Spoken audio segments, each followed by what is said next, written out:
हम आज महफिल मिलाद शरीफ में हाजिर हैं। अल्लाह ताला ने नबी पाक अलैहिस्सलाम की शानों को इस तरह भी बयान किया है कि लक़द जाकुम रसूलुम मिन अनफुसिकुम, फरमाया तहकीक हमने तुम्ही में से तुम्हें एक रसूल अता फरमाए। उस महबूब की शान ये है कि अज़ीज़ुन अलैहि मा अनित्तुम, तुम्हारा मुश्किल में पड़ना उन पर गिरा गुजरता। तुम तकलीफ में हो तो महबूब को तकलीफ होती है। हरीसुन अलैकुम, तुम्हारी भलाई चाहने में जल्दी फरमाते हैं। वबिल मुमिनीना रऊफ़ुर रहीम, वो मोमिनों पे रऊफ़ भी हैं और रहीम भी। नबी करीम सल्लल्लाहु ताला अलैहि वसल्लम के कल्ब अतहर को अल्लाह तबारक व तआला ने वो नरमी अता फरमाई। किसी गरीब का, किसी दुखी का, किसी बीमार का, किसी कमज़ोर का, किसी यतीम का खाली हाल ही महबूब को मालूम हो जाता तो हुजूर तकलीफ़ में आ जाते। हमारे यहाँ ये होता है कि जब कुछ लोग अमीर हो जाते हैं तो उनकी दोस्तियाँ भी फिर अमीर लोगों से होती हैं। ज़्यादातर उठना बैठना भी अपने मनसब के मुताबिक लोगों से होता है, तो बाज़ौक़ात फिर उन्हें एहसास ही बाकी नहीं रहता कि ज़माने में गुर्बत भी है, कमज़ोरी भी है, और कुछ लोग दौड़ में पीछे भी रह गए। फिर ये भी होता है कि जब किसी का सिक्का चलने लगता है तो वो समझता है शायद वाकई मेरे अंदर कोई खूबी है, कहीं ना कहीं मैं कोई कमाल रखता हूँ, इसलिए शायद मैं उरूज पे हूँ। हालांकि ये अल्लाह की हिकमत का तकाजा है। मेरे अजीज़, दिलों की नरमी, दूसरों के लिए गुंजाइश, मैं कह चुका हूँ कि बावजूद कोशिश के भी बाज़ौक़ात हिकमत का गलबा होता है, और कुछ लोग कमज़ोर रह जाते हैं, उनके लिए नरमी, यानी हुज़ूर अलैहिस्सलाम ने फरमाया अगर तुम दुनिया में अपने किसी भाई की मुश्किल में मदद करोगे तो अल्लाह क़यामत में तुम्हारी मुश्किलात में तुम्हारी मदद फरमाए। अच्छा, बहुत सारे लोग ऐसे होते हैं जो कुदरत रखते हैं, ताकत रखते हैं किसी की मदद करने की, लेकिन उनका मिजाज नहीं बनता। मैं चला गया किसी दफ्तर के अंदर और जिस आदमी के पास मैं किसी काम के लिए गया तो वो मेरा जानने वाला था, या ताल्लुक़ था, या रिश्तेदारी थी। मुझे वो उठ के मिला, चाय भी मंगाइए, और मेरे उसने सारे काम भी कर दिए हैं, तो उसने ये ताल्लुक़ निभाया है, अपनी जिम्मेदारी अदा। अगर वो जिम्मेदारी अदा करता तो सभी को उठ के मिलता, सभी के लिए चाय मंगाता, सभी का काम फौरन करता, क्योंकि वो कहता मैं जिस सीट पर बैठा हूँ इस सीट का तकाजा ये है कि मुझे हर आने वाले शख्स के साथ हमदर्दी करनी। मैंने देखा है, खामन सरकारी मुलाजिम था, वो दुनिया से रुखसत हो गया है, अब बीवी इद्दत में है, बच्चे छोटे हैं, पेंशन लगवानी है उनको। ओए होए, जिस तरह वो बापर्दा औरतें बेचारी दफातर के धक्के खाती हैं, और जिस तरह करके उन्हें तकलीफ का सामना करना पड़ता है, एक बिल्कुल जायज़ काम है और उनका ये काम होना चाहिए, और ये वो हक रखती हैं, रियासत ने उसूल बनाया। लेकिन हमारा मिजाज नहीं होता, हम जिस सीट पर बैठे होते हैं ना। मैं एक दफ़ा एक दफ्तर में गया, कोई किसी काम के लिए मुझे जाना पड़ गया। मुझे उन्होंने कहा कि आप इस तरह करें, आपका एक फॉर्म कम है तो आप इसको अपने जहां आप रहते हैं वहां यूनियन काउंसिल से आप वो फॉर्म निकलवा करके लाएं। तो मैंने कहा ठीक है। वो थोड़ी सी गुफ्तगू हुई तो मुझे पहचानने लगे, कहने लगे आप फलां हैं। मैंने कहा हाँ, नाम तो मेरा यही। कहने लगे फिर आप बैठ जाएं। वहीं उन्होंने कंप्यूटर से एक कागज़ निकाला, मेरे से साइन ली और कहने लगे आप जाइए, काम हो गया। तो मैंने उनसे कहा कि मैं आपका शुक्रिया तो ज़रूर अदा करूँगा, फिर एक ख्वाहिश का भी इजहार करूँगा। मेरे पास तो सवारी अल्हम्दुलिल्लाह है, मैं चला भी जाता और शहर के लोग मुझसे मोहब्बत करते हैं, वो फौरी तौर पर मुझे निकाल भी देते हैं। लेकिन इसका मतलब है बड़े काम आप सीट पे बैठे बैठे कर सकते हैं, लेकिन पता नहीं कोई मिजाज बन गया है कि सवेरे आइएगा, पीर को आइएगा, कोई तबीयत का हिस्सा बन गया। ये हदीस कभी याद कर लें तो ये इतनी कीमती है कि इंसान की जहन साजी कर डालती है। नबी करीम अलैहिस्सलाम ने फरमाया तुम पर जो बारिशें बरसती हैं ना, और तुम्हें जो रिस्क दिया जाता है ये तुम्हारे कमज़ोरों की बरकत से दिया जाता है। तुम्हारे अंदर जो ज़ईफ़ लोग रहते हैं ना, कमज़ोर रहते हैं, उनकी बरकत से अल्लाह रिस्क देता है, बारिशें बरसाता है। तो ये जो दरवाजे पर सवाली आया है, ये तो आप यूँ समझ लीजिए कि ये तो सबब है खुदा की रहमत का कि ये दरवाजे तक चल के आए। नबी करीम सल्लल्लाहु ताला अलैहि वसल्लम ने हमें ये मिजाज दिया है कि आप किसी की खुशी में खुश होना सीखें, किसी को आसानी में देखकर आपका दिल ठंडा हो, किसी के लिए जब आप आसानी करें। सही मुस्लिम में हज़रत सैयदना अबू हुरैरा रज़ियल्लाहु ताला अन्हु की हदीस है, फरमाते हैं कबीला मुदर के कुछ लोग हाजिर हुए थे और उनकी तकलीफ़ बड़ी ज़्यादा थी, कपड़े फटे हुए थे, चेहरे उतरे हुए थे, महसूस होता था गुर्बत ने, तंगदस्ती ने, कहत ने आ लिया है। हालात बाज़ोकात, वो सराइकी के शायर ने कहा था कि मेरा चेहरा वे हालात ना पूछ। तो आप बाज़ोकात चेहरा बताता है कि इंसान किस तकलीफ़ में। उन लोगों की कैफियत इस तरह की थी। तो शारहीन ने लिखा है कि वो जो सरकार ने फरमाया ना हज़रत बिलाल से कि आज़ान पढ़े फ़ौरन, तो फरमाते हैं अभी नमाज में वक्त था, लेकिन करीम ने फरमाया कि अब आप आज़ान पढ़ दें। हज़रत बिलाल हबशी ने आज़ान दे दी, सरकार ने जमात कराई, हुजूर उनको देखकर परेशान हो गए, उनकी गुर्बत, उनकी परेशानी, उनकी आजमाइश। जमात कराने के बाद खुतबा दिया, फरमाया तुम्हारे भाई आए हैं, परेशान हैं, इनकी मदद करो। अगर कोई काम तेरे मेरे कह देने से हो जाता है तो कह ना दें, कर न दें, किसी की अश्कशोई हो ना जाए, किसी का मतलब एक फ़ोन कॉल पे अगर किसी गरीब के कई फेरे बच जाते हैं और काम बिल्कुल जायज़ है तो हरज क्या है। नबी करीम अलैहिस्सलाम ने खुतबा दिया और करीम फरमाने लगे तुम्हारे भाई परेशान है, मदद करो। कोई सिरका लाया, कोई खजूरें लाया, कोई उनके लिए शहद लाया, कोई उनके लिए बिस्तर लाया। रावी फरमाते हैं जैसे जैसे वो खुश हो रहे थे वैसे वैसे रसूल करीम का चेहरा भी दमकता जा रहा। उनकी खुशी में सरकार खुश होते दिखाई दे रहे थे, यानी किसी गरीब की गुर्बत दूर हो रही है और हुजूर मुस्कुरा रहे हैं। भूखे को खाना मिल रहा है तो हुजूर मुस्कुरा रहे हैं। कई दिनों का बेचैन आदमी चैन पा रहा है तो सरकार मुस्कुरा रहे हैं। कुछ भी नहीं बिगड़ता, कुछ भी नहीं।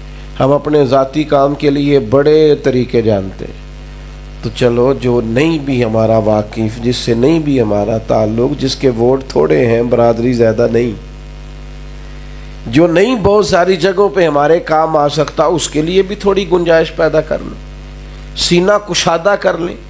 किसी को दुश्वारी में देखकर परेशान हो जाना और उस बंदे को आसानी मिलने पर खुश होना, ये तो रसूल पाक का तरीका है।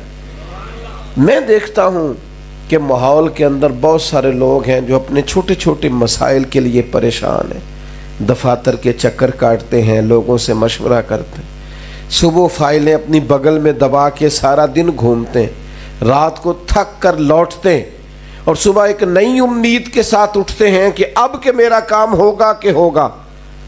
और कुछ ऐसे होते हैं इनके पास कोई सिफारिश नहीं होती, किसी बड़े आदमी का कार्ड नहीं होता, उनके पास कोई बड़ा नाम लेने को नहीं होता, कोई नहीं जानता, तो फिर बहुत सारे लोग भी उन्हें पहचानने से इनकार कर देते हैं। लेकिन कुछ ऐसे हैं जो जाके टेबल पर कार्ड सजाते हैं तो फौरन कहा जाता है अच्छा फलां ने भेजा है, कुर्सी मंगाओ ज़रा। तो भाई कुछ लोग ऐसे भी हैं। कबीला आराश का एक शख्स आया था मक्का मुकरमा में, और दिन वो थे जब कुरैश बड़ी सख्त मुखालफत कर रहे थे नबी करीम अलैहिस्सलाम। अबू जहल हर वक्त किसी नई शरारत और नई साजिश के चक्कर में रहता था। वो कबीला आराश का शख्स कहता मैं छोटा सा ताजर था, गाँव से कुछ ऊँट कुछ घोड़े मैं ख़रीदा करता, शहरों में ला के बेचा करता, तो कुछ ऊँट लाया, ला के मक्का मुकरमा में बेच दिए, पर मेरी किस्मत देखो मुझसे ख़रीद अबू जहल ने लिए। जब का पैसे तो सुबह आना, सुबह गए तो शाम आना, शाम गए तो सुबह आना। चंद दिन तो इंतज़ार की, आप तकलीफ़ बढ़ गई, परदेसी हूँ, जानने वाला कोई नहीं। लोगों से दरियाफ्त किया कि यार मैं अब यहाँ आके शाला परदेसी कोई भी न थी वे, कख जिना तो पारे, तू ताड़ी मार उड़ाना बाहू असी ते अगे ही उड्डन हारे। ये बड़ा तकलीफ दे मंजर है। मैं यहाँ, मेरा कोई वाकिफ नहीं और ये मेरे साथ हाल है। अब मैं छोटा सा, इतने पैसे मेरे डूब गए तो मामला गड़बड़ हो जाएगा। तकलीफ में उसने पूछा यहाँ सरदार लोग कहाँ रहते हैं, सरपंच लोग कहाँ बैठते हैं, तुम्हारे यहाँ कबीलों के बड़े लोग? तो उन्होंने कहा कि वो जो टोलियों में बैठे हैं ना हरम में, वो सरदार ही हैं। तो शख्स कहता है मैं वहां आया तो वहां बड़े बड़े सरदार बैठे थे, उतबा, उतैबा, शैबा, उमैया बिन खलफ, अबू सुफियान, बड़े बड़े लोग बैठे थे। मैंने उनके सामने बात रखी तो कहने लगे कौन है जो तेरा माल दबा गया? और जब मैंने अबू जहल का नाम लिया फिर सांप सूंघ गया सबको, फिर कोई बात करने को तैयार ही नहीं था। मेरे नसीब देखो, करीब ही बैतुल्ला शरीफ के करीब रसूल रहमत भी इबादत में मसरूफ है। तो कहते हैं एक शख्स ने ना माज अल्लाह सुम्मा माज अल्लाह नकले कुफर कुफर न बाशद, अजराए मजाक कहा कि वो जो बैठे हैं ना वो तेरा मसला हल कर देंगे। तो मैं परदेसी था, पता नहीं था। उसने इशारा किया और बाकी हंसने लगे, समझा नहीं मैं बात। पर मैं हुजूर की बारगाह में चला गया, जाके मैंने अर्ज की परदेसी भी हूँ, मजबूर भी हूँ, और यहाँ कोई जानने वाला भी नहीं। बेकसों को रज़ा मुजदा दीजिए कि है, गमज़दों को रज़ा मुजदा दीजिए कि है, बेकसों का सहारा हमारा नबी। तो कोई भी नहीं है, मेहरबानी करें। तो कहते हैं महबूब करीम अलैहिस्सलाम ने उस मौके पर अबू जहल से अपने ताल्लुकात की नौइयत को बयान नहीं किया, ये नहीं फरमाया कि हालात क्या है। हुजूर उसी वक़्त उठे और कुर्बान जाए अल्लाह की सारी रहमतें साथ साथ गोया चलने लगी।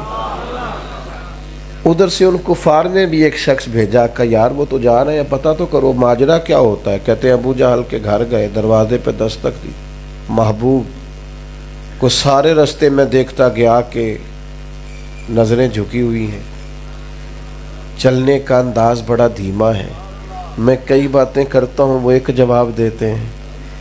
कहते हैं इस खूबसूरती से चल रहे थे, इस धीमेपन से, लेकिन जब उसका दरवाज़ा आया और वो बाहर आया तो फिर मैंने करीम की झुकी हुई नज़रों को उठते हुए देखा। गज़ब से उनके खुदा बचाए कि नूर बारी जलाल में है।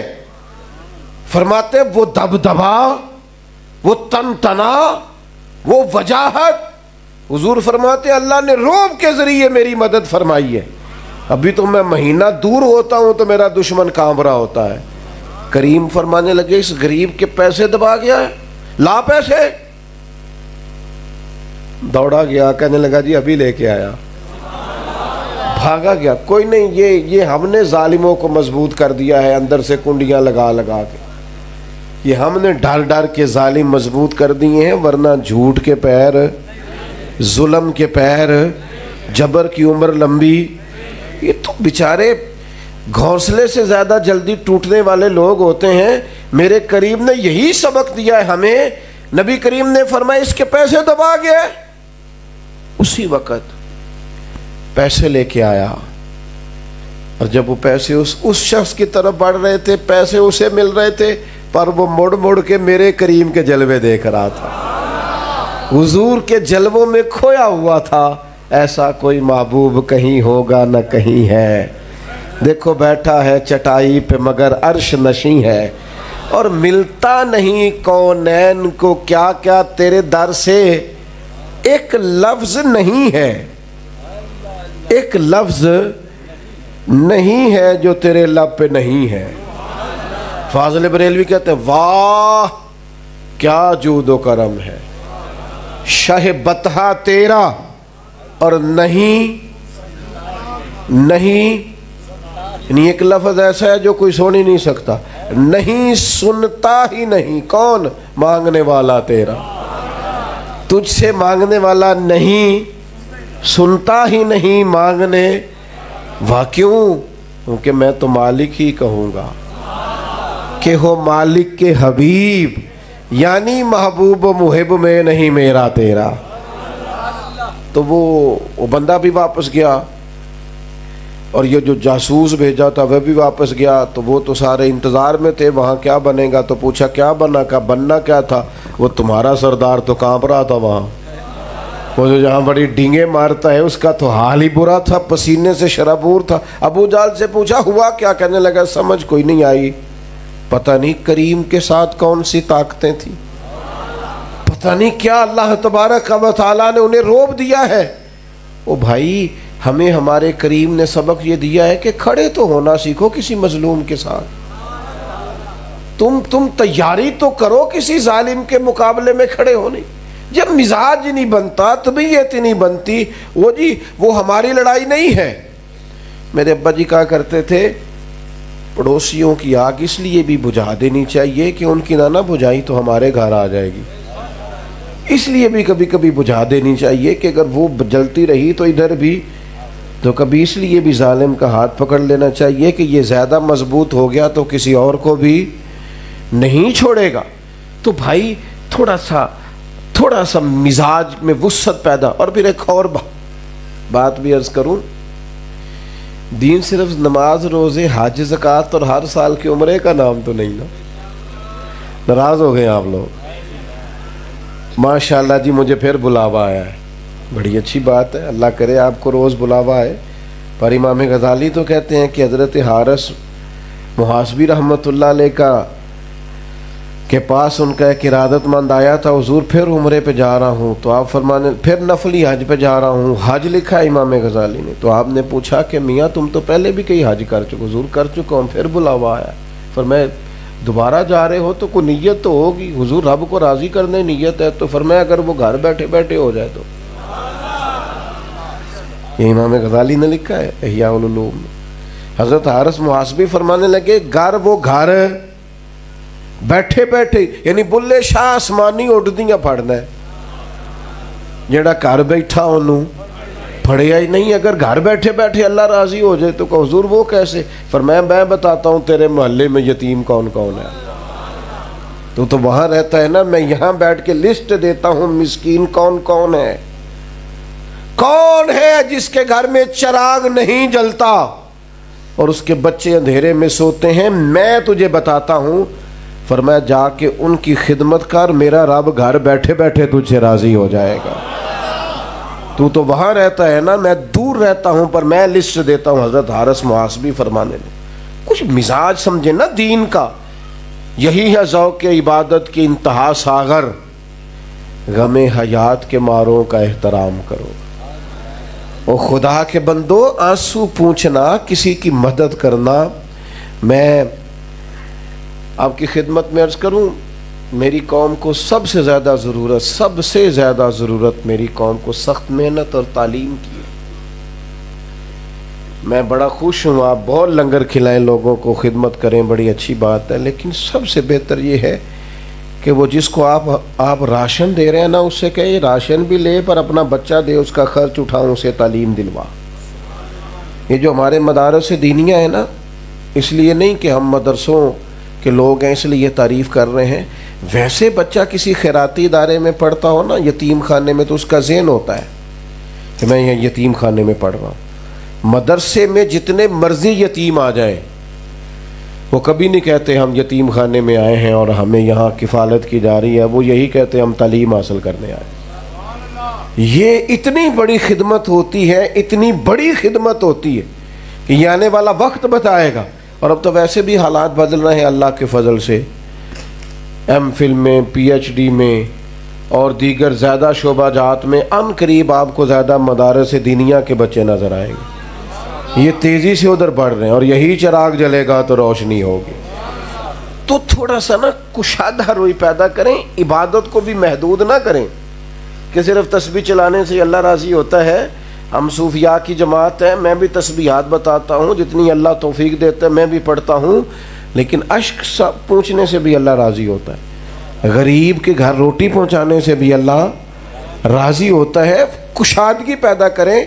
इमाम बहकी ने रवायत लिखी है, हज़रत अब्दुल्ला इब्न अब्बास रदी अल्लाह ताला अन्हो मस्जिद नबवी शरीफ में इतिकाफ बैठे थे। छोटी जगह नहीं, हुजूर के रोज़ा नूर पर इतिकाफ में थे और 10 दिन का सुन्नत इतिकाफ कर रहे थे हज़रत अब्दुल्ला इब्न अब्बास, इस उम्मत के मुफस्सिरीन के इमाम। हज़रत अब्दुल्ला इब्न अब्बास मोतकिफ थे। तो लोग आते हैं ना मस्जिदों में, रमज़ान में बाकी लोग भी आते हैं। तो एक बंदे को हज़रत अब्दुल्ला इब्न अब्बास ने देखा, बड़ा परेशान है, चेहरा उतरा हुआ है। तो हमने फरमाया भाई खैर है, क्यों इतने परेशान हो? कहने लगा बड़ा मजबूर हूँ हुजूर, किसी का कर्ज देना है और कर्जदार ने तकलीफ में मुब्तला किया हुआ, और साथ उसने बड़े ही लफ्ज़ कह दिए। कहने लगा इस मज़ार में आराम फरमा, महबूब की इज्जत की कसम मेरे पास ताकत नहीं है कि मैं वो कर्ज अदा कर सकूं, मजबूर हूं, जानबूझकर नहीं रोके हुए पैसे, मैं तकलीफ में हूं, दे नहीं सकता। मकरूज तो कैदी होता है, उसका दिल करता है कि रोज उसके दरवाजे पे आए, लेकिन मैंने देखा लोग दब जाते हैं बोझ के नीचे।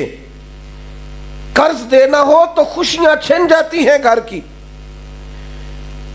कहने लगा हुजूर तकलीफ में हूं, गुंजाइश नहीं है, क्या करूं? मेरा मजमून मुकम्मल हो गया, बस मैं बात समेटने की तरफ आ रहा हूं।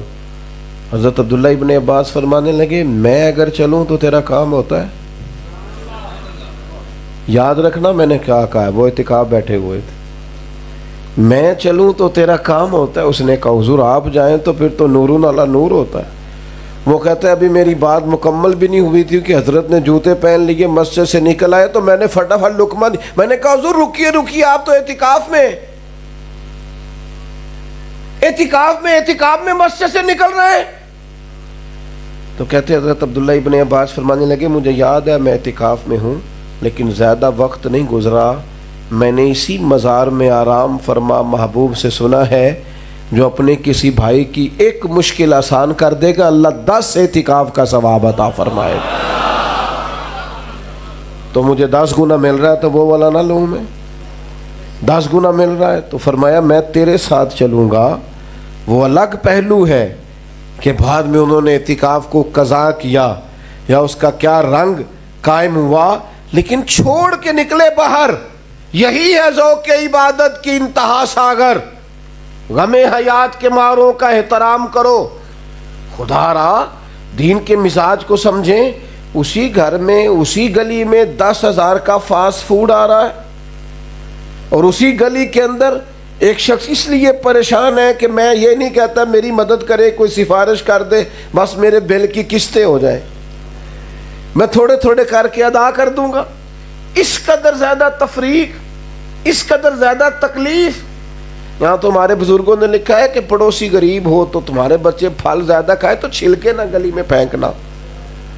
वो कैसे अपने बच्चों को समझाएगा? भाइयों अपने सीनों में कुशादा रुई पैदा करनी है। हमने थोड़ा थोड़ा गौर करना है। बहुत लंबा काम नहीं, बहुत करोड़ों अरबों खर्च नहीं करने।